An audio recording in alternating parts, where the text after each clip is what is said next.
네, 반갑습니다. 김노희 교수입니다. 네, 안녕하세요.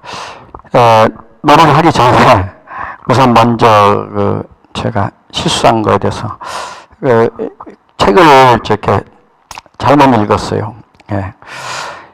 여러분 보면은 3번 80페이지 80쪽 3번에 고치라는 거 고치지 말고 다시 그대로 놔두세요.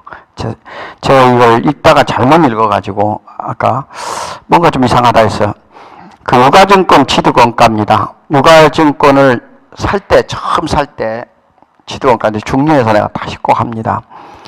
유가증권의 취득가 직접 관련된 거래원가가 있어요. 직접 관련된 거래원가가 있어요. 그 원가란 말은 거래 비용이 있단 말입니다. 원가란 말은 비용이에요. 그러니까 원가와 비용은 같은 말인데 꼭 원가 하는데 이건 사실은 거래 비용이죠. 이 관련된, 그러니까 원가에 포함된 금액에 이제 포함된다는 의미로서 이제 거래 원가라 그랬는데, 여기에는요, 첫째, 단기 매매 증권에 대해서 있고, 그 다음에 이제 매도 가능 증권, 또 세 번째 만기 보유 증권, 뭐 기타 이제 지원법 적용 투자 주식이 있습니다. 우선 세 개로만 분류하고요. 여기서 여러분들 이 두 가지는 뭘로 하냐면은 공정가액에 가산합니다. 이건 그러니까 원가에 포함시킨다는 거예요. 공정가액이 뭐예요? 시가예요. 공정가액에 가산하고요. 이렇게 만기 보유증 단기 매매증권은 공정가액에서 가액이 별도로 해서 비용 처리 단기 비용으로 인식하는 겁니다. 단기 이제 손실이나 이익으로 인식하는 거죠. 공정가액에서 이제 차감해주는 이런 방법으로 쓰고 있습니다. 좀 전에 설명했던 건 맞는데요. 한번 보시죠. 우선 뭐냐면 요 단기 매매증권은 딴 것은 이 원가에 포함시킵니다. 여기에 들어가는 수수료 비용 같은 겁니다. 첫째, 단기 매매증권을 이제 샀어요. 10만 원어치 샀다. 그러면 차변에 10만 원 나오겠죠. 물론 돈은 현금으로 들어가겠습니다. 현금 들어가는데 여기서 이제 들어가는 중개 수수료가 있습니다. 매매 수수료가 있는데 요걸 수수료 비용으로 처리하라 이런 얘기를 지금 설명드리는 겁니다. 그리고 여기는 이제 두 개 합쳐서 10만 원짜리 샀으면 수수료 비용이 5천 원이면 10만 5천 원 이렇게 10만 5천 원을 쓰시면 됩니다. 그러니까 지금 제가 말하는 것은 문장은 맞고요. 공정가액에서 가산한다는 것은 왜냐하면은 제가 보니까는 매도 가능 증권이 아닌 경우는 가산하고 매도 가능 증권은 차감해 준다. 이 말을 지금 설명을 하고 있습니다. 내용은 맞습니다. 이따 문제 풀 때 착각을 일으키지 않도록 부탁드리겠습니다. 그러면 이제 우리 교재를 다시 이제 돌아가서 문제 풀이를 보겠습니다. 85쪽부터 시작하겠습니다. 85. 자, 1번 문제. 다음은 유가증권과 관련된 내용이다. 틀린 것은 그랬어요. 지분증권과 채무증권으로 구성되어 있다. 맞죠? 지분증권은 주식 등을 말한다. 맞죠? 채무증권은 회사채를 말한다. 국채, 공채, 사채 맞죠? 만기 보유증권은 지분증권이 아니고 만기까지 가니까 채무증권이죠. 자, 만기 보유증권, 만기까지 가는 거니까 만기 보유증권은 무슨 증권이다? 채무증권에 속한다 그랬어요. 빚이란 말입니다. 부채. 바로 만기 보유증권은 특히 대표적인 게 뭐예요? 사채가 있죠. 회사채. 자, 회사채를 줄여서 사채라고 합니다. 여기를 꼭 참고를 하시고. 그 다음에 이제 답은 4번이 되겠습니다. 자, 2번. 기업회계 기준상 단기 시세 차익을 목적으로 시장성 있는 사채를 취득하는 경우 가장 적합한 개념 과목은 단기 시세 차익 목적이니까 답은 3번 단기 매매증권이 되겠습니다. 단기 매매증권. 어디서 힌트가 있냐면 거기 보시면은 단기 시세 차익을 목적이란 그것이 있거든요. 그 말이기 때문에 답은 3번입니다. 자, 3번. 유가증권 단기 매매증권의 유가증권 중 단기 매매증권에 대한 설명이다. 틀린 것은 그랬어요. 시장성이 있어야 하고 단기 시세 차익을 목적으로 한다. 단기 시세라는 말은 이제 시가, 시세, 현재 가격, 시가의 차익을 목적으로 한다. 맞습니다. 기말의 평가법은 공정가액법으로 한다. 예, 공정가액, 공정가치 평가법 이렇게 되어 있습니다. 그다음에 기말평가의 차이는 영업의 수익 또는 영업의 비용으로 처리한다. 맞습니다. 단기 매매증 유형자산을 분류한다는 게 아니고 요 단기 매매증권은 3번도 마찬가지입니다만 요 3번도 단기 매매증권은 뭘로 한다? 유동자산이요. 유형자산이 아니고 유동자산. 뭐라고요? 유동자산 중에서 당좌자산에 속한다. 이렇게 보시면 되겠습니다. 자, 답은 4번이 되겠습니다. 자, 여러분 4번 유가증권에 대한 설명으로 틀린 것은 그랬어요. 1. 단기 매매증권과 매도 가능 증권은 원칙적으로 공정가치로 평가한다. 네, 원칙적으로 공정가치로 공정가액 또는 공정가치 같은 말입니다. 자, 매도 가능 증권은 보유 목적에 따라 유동자산이나 투자자산으로 분류한다. 그것은 매도 가능 증권은 1년이 넘으면 투자자산, 1년 이내면 유동자산 이렇게 하기 때문에 이 표현이 맞습니다. 3번 단기 매매증권과 매도 가능 증권에 아직 실현되지 않는 것을 미실현 보유 이익이라 한다. 가지고 있는데 실현이 아직 팔질 않았단 말이죠. 그러니까 이것은 단기 순이익 항목으로 처리하는 것이 아니고 자본 계정에 있잖아요. 그 해설 좀 보십시오. 기타 포괄 손익 누계 계정으로 처리합니다. 그러니까 여기서 이익이 나왔으니까 단기 포괄 이익 누계액으로 처리하면 되겠습니다. 자, 4번 단기 매매증권이 시장성을 없어졌어요. 상실한 경우 매도 가능 증권을 분류해야 한다 그랬어요. 맞습니다. 자, 답은 4번에 3번. 5번 유가증권에 관한 설명 중 맞는 것은 그랬어요. 자, 1번 유가증권 중 채권은 취득한 후에 단기 매매증권은 매도 가능 증권 중 하나로만 분류한다? 아니죠. 만기 보유증권도 있고 뭐 지분법 적용 투자 주식도 있습니다. 4개 중에서 뭐 하나로 해당되겠죠. 예. 그러니까 이 2개 중에 하나가 아니라 여러 개 중에 하나다 이런 얘기 되겠습니다. 답은 틀리겠습니다. 그 다음에 단기 매매증권이 시장성을 잃어버렸을 때 그러니까는 매도 가능 증권을 분류한다. 단기 매매증권 시장성을 상실했을 때는 매도 가능 증권으로 분류한다. 아주 옳은 말입니다. 자, 3번 뭐가 틀렸나 봅시다. 단기 매매증권과 만기 보유증권은 원칙적으로 공정가치로 표현. 여기서 단기 매매증권은 공정가치가 맞는데 만기 보유증권은 죄송합니다. 만기 보유증권은 상가구 원가로 평가합니다. 네, 상가구 원가로 평가한다. 그래서 답이 틀린 겁니다. 4번 매도 가능 증권은 주로 단기간 내에 매매 차익을 목적으로 취득한 유가증권이다. 그렇죠. 그렇지 않죠. 매도 가능 증권이 아니고 단기 매매 증권은 주로 단기 매매 증권이란 말을 써야 됩니다. 6번 유가증권과 관련된 다음 설명 중 적절치 않는 것은 그랬어요. 유가증권에는 지분증권과 채무증권이 포함된다. 맞습니다. 만기가 확정된 채무증권을 만기까지 보유할 적극적인 의도와 능력이 있는 경우에는 만기 보유증권으로 분류한다. 맞습니다.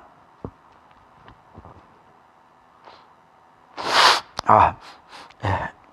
자, 3번 만기 보유증권으로 분류되지 않은 채무증권은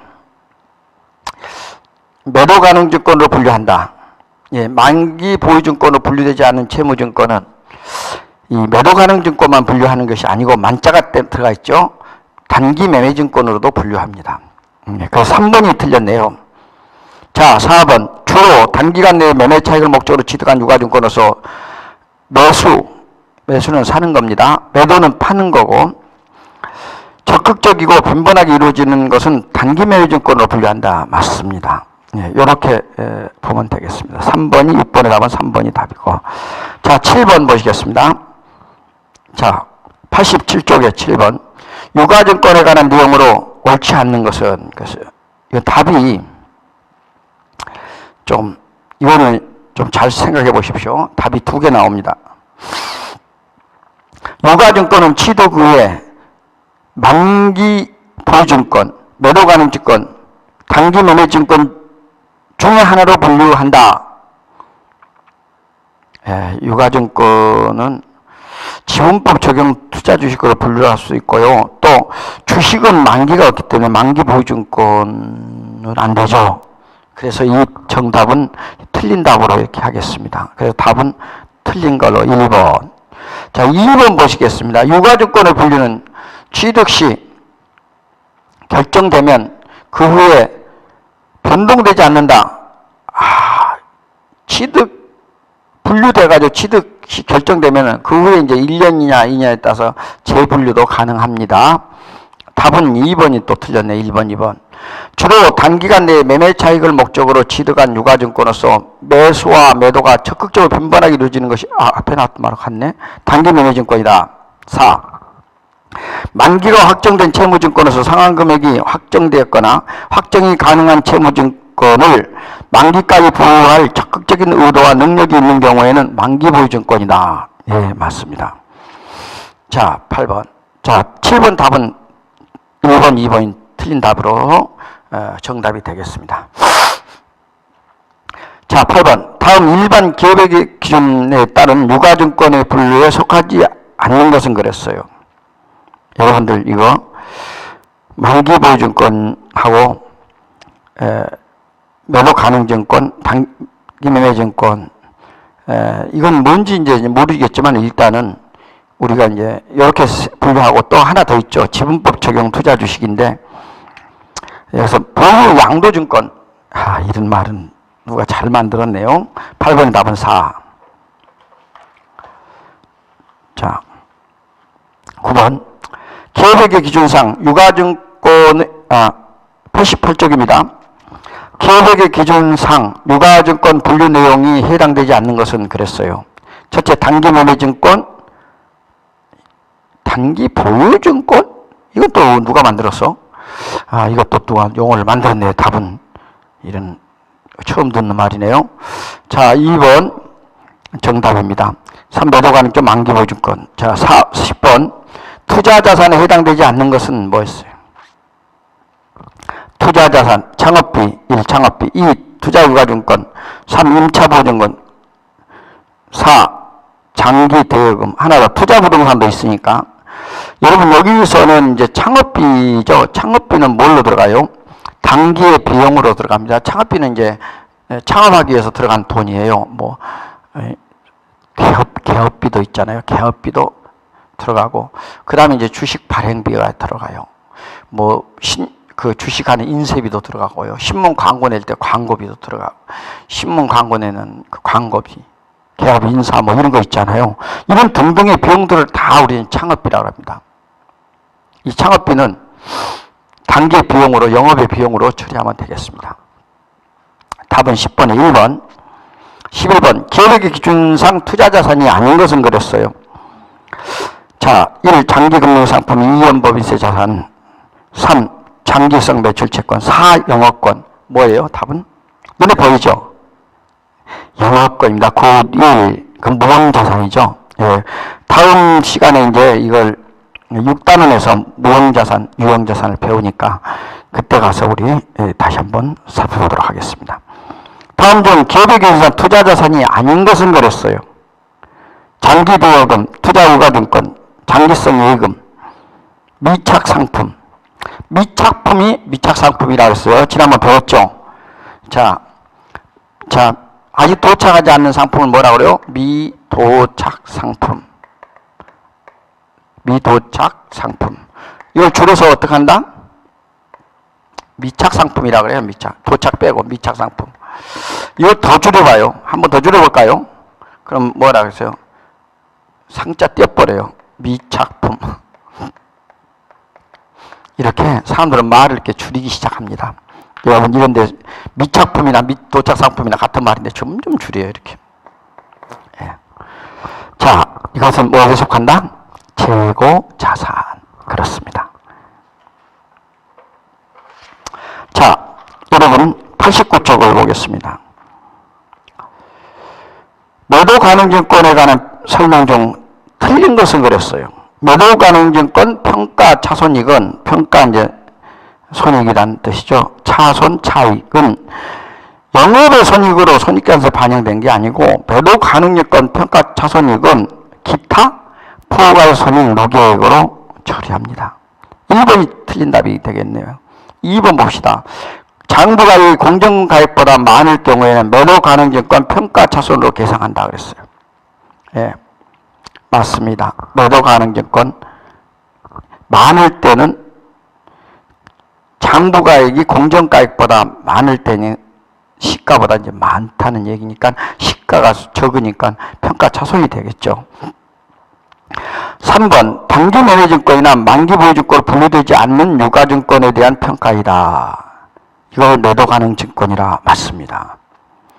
자, 시장성이 있는 매도 가능 증권은 장부상 금액을 공정가액에서 일치시켜야 한다.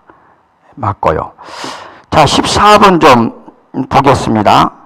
이게 이제 그 14번 문제는 이제 오래된 문제거든요. 꽤 오래된 문제고, 기업회계 기준이 바뀌기 전의 문제이기 때문에 좀 문제가 출제할 때는 맞았는데 지금 좀 문제가 답이 2개가 나올 것 같습니다.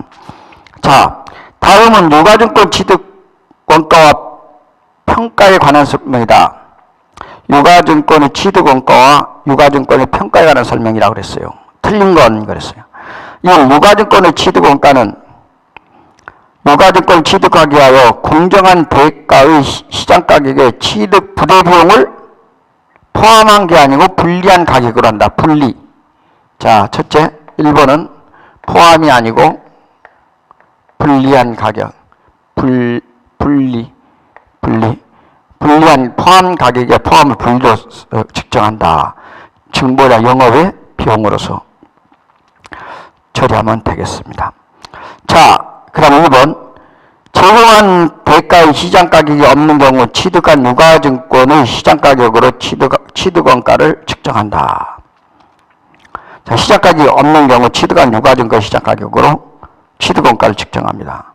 적용한 대가의 취득한 유가증권 3번은 그 유가증권 모두 시장가격이 없는 경우는 공정가격을 추정하여 취득원가를 한다. 지금 계속 맞는 얘기를 하는데 4번을 보시겠습니다. 14번에 4번. 단기 매매증권 매도 가능증권은 취득가액으로 평가한다? 아우, 쏘리. 취득가액으로 평가하는 거 없습니다. 공정가액. 예. 자, 취득가액은 뭘로 평가한다? 공정가액으로 평가합니다. 자, 그러니까 취득원가가 아니고, 자, 이거 포함이 안 되고, 공정가액으로, 공정가액. 같은 말입니다. 그래서 14번 답이 2개 나와요. 답이 2개 옛날에는요, 4번이 맞았고 1번만 틀렸는데, 아니, 4번 맞았어요. 근데 이번에는 이제, 죄송하게도 이제 정답이 4번이었는데, 그 당시 출제할 때는 이게 법이 규정대 바뀌어서 1번까지 같이 정답 처리해 주면 좋겠습니다. 1번과 4번 다 이렇게 정답이 되겠습니다. 자, 유가증권의 취득과 관련된 직접 거래 원가에 설명이다. 틀린 것은 그랬어요. 이 앞에 있는 요거, 이 문제가 바로 이 문제입니다. 기타의 금융부터 부주하는 공정가액이 가산하고, 이건 무슨 말이냐면 단기 매매증권만 빼고는 다 가산한단 말이에요. 만기 보유증권을 분리하는 게 공정가치 가산하고, 매도 가능증권을 분리한 경우는 공정가치 가산하고, 공정가액이나 공정가치나 같은 말이었어요. 단기 매매증권을 분리한 경우는 공정가치에 차감한다. 4번이 정답이 되겠습니다. 여기 제가 이거 설명드렸던 거 꼭 기억해 주시기 바랍니다. 자, 16번. 다음 중 유가증권의 호속 측정에 대해서 바르게 설명하지 않는 것은 단기 매매증권과 매도 가능증권은 원칙적으로 공정가치로 평가한다.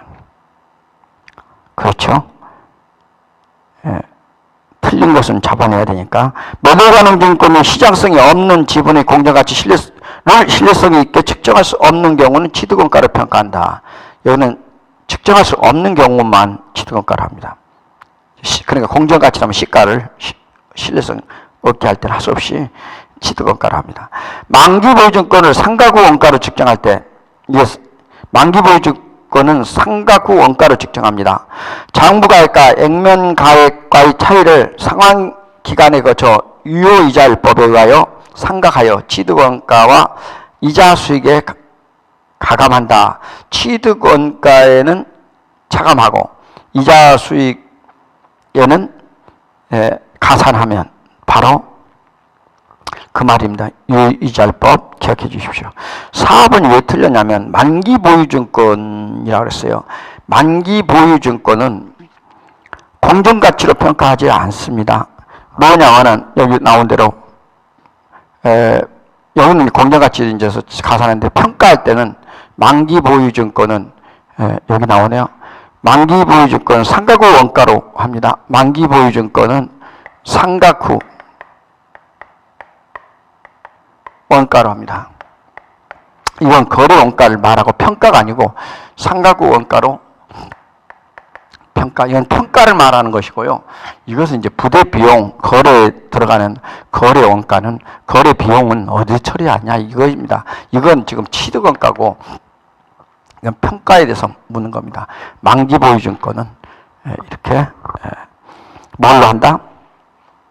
공정가치법으로 안 하고 상각 후 원가법으로 한단 말이죠.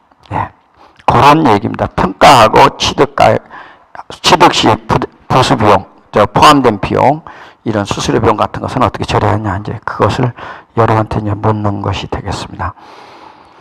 자, 다음 가로 안에 17번, 자, 91쪽입니다. 다음 가로 안에 들어갈 내용을 순서대로 적은 것으로 맞는 것은 그랬어요. 자, 이 답을 읽어보겠습니다. 당기 매매증권에 대한 미실현 손익은 당기 손익 항목으로 처리한다. 미실현 보유 손익.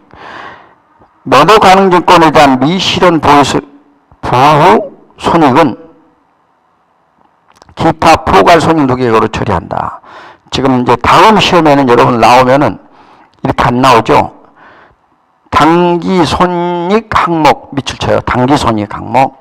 그 다음에 두 번째 가로는 기타 포괄 손익 누계액. 이거 꼭 나옵니다. 얼마 전에 나왔기 때문에. 이게 작년 문제거든요.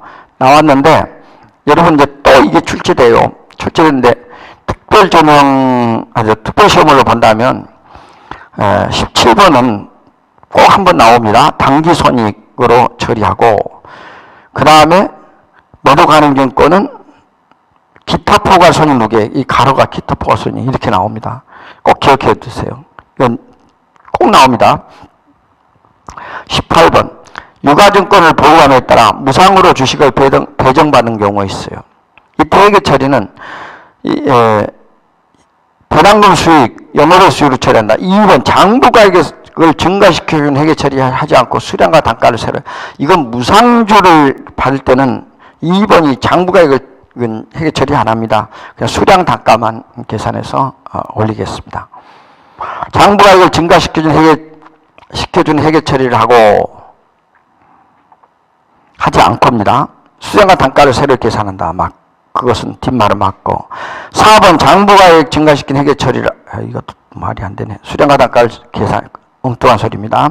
답은 18번에 2번. 자, 19번 보겠습니다. 주식회사 서원은 2008년 6월 1일 은행으로부터 3천만 원 상환기간 2년 이자 10원 차입하여 단기 투자 목적으로 삼성전자 주식회사의 주식을 매입하다. 주가가 올라가지고 2008년 10월 16일에 일부를 팔았다. 이와 관련된 재무제표 나타나는 계정가 이 분기를 해보면 금방 알 수가 있습니다. 한번 풀어볼까요? 자, 여러분들 이 문제에서 첫째 19번입니다. 자, 19번 문제. 6월 1일로 볼까요? 6월 1일 날 분기를 한번 해보겠습니다. 이 각각 분기를 해야 돼요. 해보면 좋아요. 재밌어요. 우선 6월 1일 날은 3천만 원을 샀어요. 근데 수수료 그런 거 모르겠으니까 그냥 단기 매매증권 얼마? 3천만 원. 그리고 대변에 뭘로 했는지는 모르겠으나 일단 뭐 주식 상해나 현금이니까 현금 3천만 원. 이렇게 되겠습니다. 그러면 6월 1일 날 분기가 됐고요. 그러면 이제 올라가지고 10월 10일 날 일부를 처분했대요. 그러면 반만 처분했다고 우리가 이제 가정을 할게요. 10월 1일 날 반을 처분했다 그랬어요. 그러면 반이면은 그냥 우리가 말한 겁니다. XX 하기 싫어서. 단기 매매 처분했다 가정하면 1,500만 원을 처분한 거죠. 그러면 1,500만 원. 그런데 주가가 올랐다 그랬어요. 그러니까 단기 매매증권에다가 올랐어요. 1,500만 원어치 반만 팔았는데 실제는 100만 원을 올랐다고 하면 단기 매매증권 처분 이익이 나오는 겁니다. 얼마? 100만 원. 100만 원이 올랐어요. 그러니까 반만 팔았다고 이제 가정을 하는 겁니다. 그렇게 해서 주가가 올랐으면 당연히 이제 하겠죠. 그리고 이제 여기서는 현금으로 받았다. 현금. 얼마? 1,600만 원. 자, 12월 31일 결산 때 가서 결산 때 분기를 한번 해볼까요? 그거 이제 나머지는 이제 분기가 된다면은 이제 뭐가 되겠어요? 이자 비용이 나오겠죠. 그러면 이제 이자를 냈어요. 그러면 이자 비용 거기 얼마에 12%죠. 1년에 12%니까 아마 계산했더니 이자 비용이 대강 그냥 한 반 남아서 했더니 그냥 750 정도를 할까요? 그냥 여러분이 75만 원으로 할까요? 그러면 이자 비용이 75만 원. 이것은 3천만 원에 대한 이자 비용을 얘기합니다. 근데 3천만 원에서 10월 1일까지니까 몇 달을 빼야 돼? 6월, 7월, 8월, 9월, 10월 1일이니까 넉 달치. 그러면은 이자율이 12%를 곱해가지고 또 넉 달치인 12분의 4, 3분의 1 정도를 또 플러스해주는 그런 것이 되겠습니다. 그러면 이건 이제 이자 비용이고 또 뭐가요? 여기에 대해서 이자 비용이 나는데 현금 나갔으면 현금 75만 원 이렇게 이자 줬다. 그럼 이제 뭐가 안 나타납니까? 여기서 없는 것은 뭐예요? 여기서 재무제표에 나타나지 않는 계정 과목은 단기 매매증권은 당연히 나타나야 되겠고 여기 일부가 그 다음에 이제 현금 나타나게 되겠고 그 다음에 단기 매매증권 처분 이익이 나타나야 되겠습니다. 그 다음 또 뭐가 있어요? 이자 비용이 나타납니다. 이런 것들이 재무제표에 나타나는 항목이다. 이렇게 보시면 되겠습니다. 자, 20번.